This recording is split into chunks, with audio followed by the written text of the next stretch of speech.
everybody. I apologize for not talking to you guys sooner, but today I want to bring up the issue of people pleasing and why not might be the best option. But before we begin, Happy New Year's.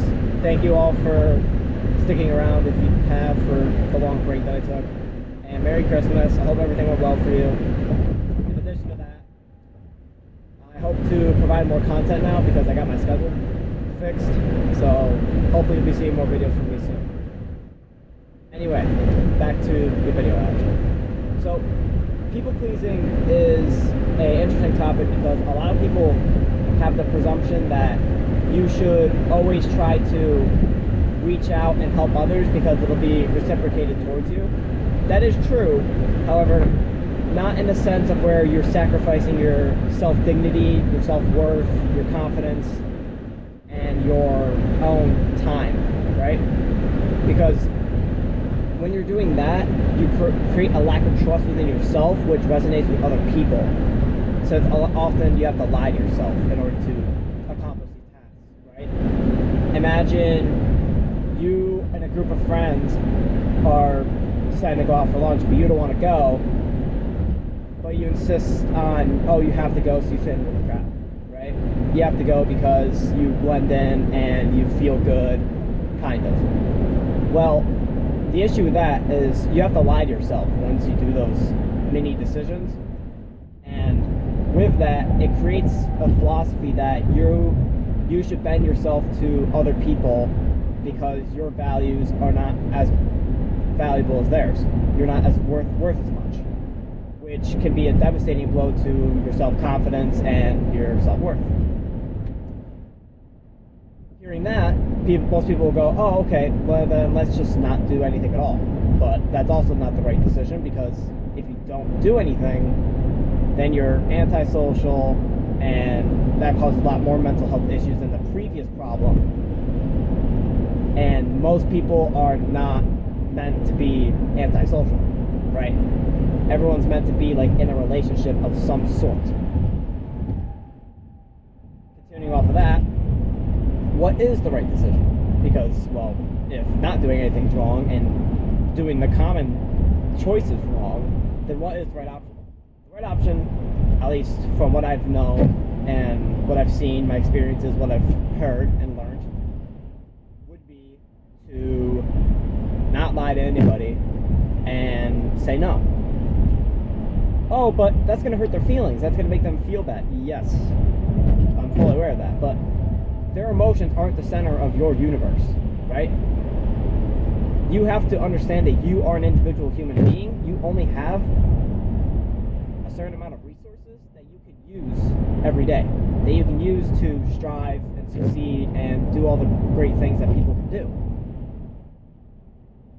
So, going away from that, if you want to become somebody that is truly helping other people, you have to create a sense of confidence within yourself. You know what I mean?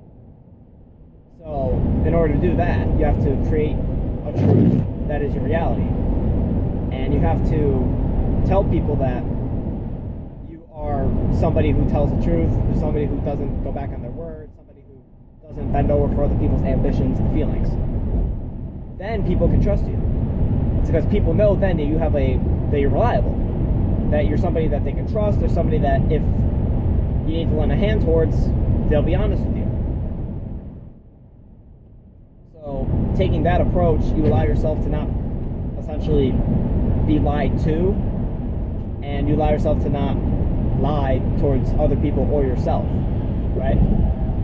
Now it sounds all philosophical and whatever, but you're probably wondering, what's the actual pragmatic use for this, right? Because saying no to somebody on a lunch break isn't exactly all that great or whatever. So why would we do this? It's because humans are habit creatures. We know this. You've probably seen 100,000 videos saying that. So if you understand the fact that humans are habit creatures, then why would you constantly want to break a habit to hopefully appease somebody for what, a few seconds?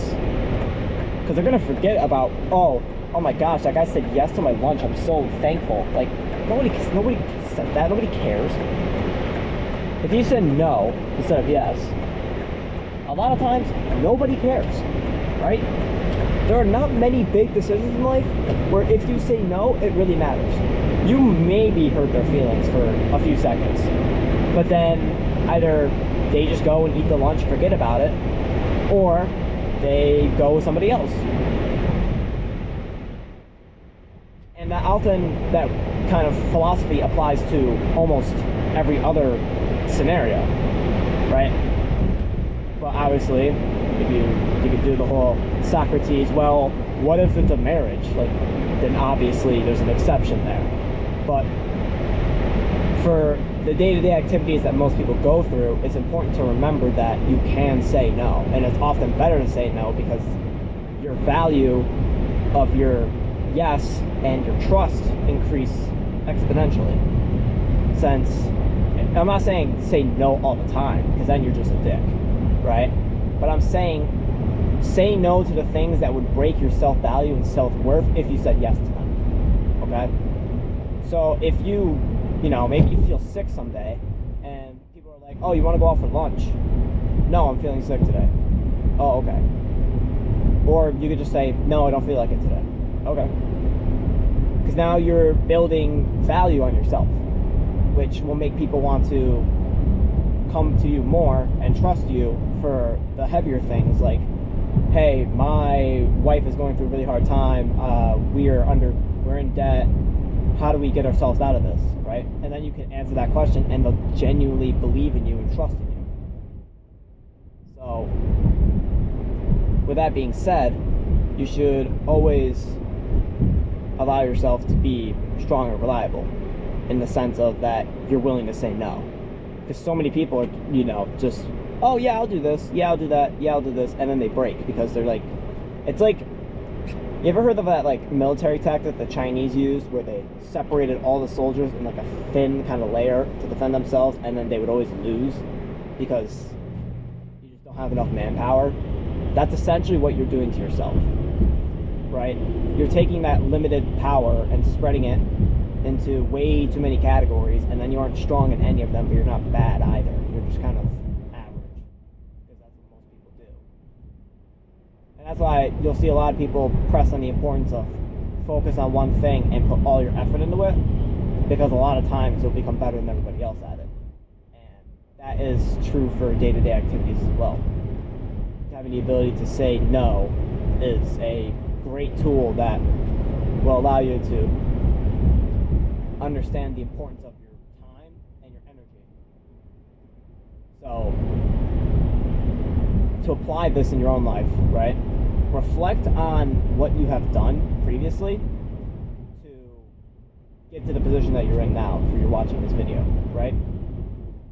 If you're somebody who, I mean, you're probably somebody who says yes to a lot of things.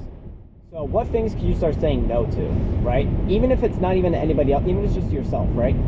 Maybe you have a smoking addiction, we'll say.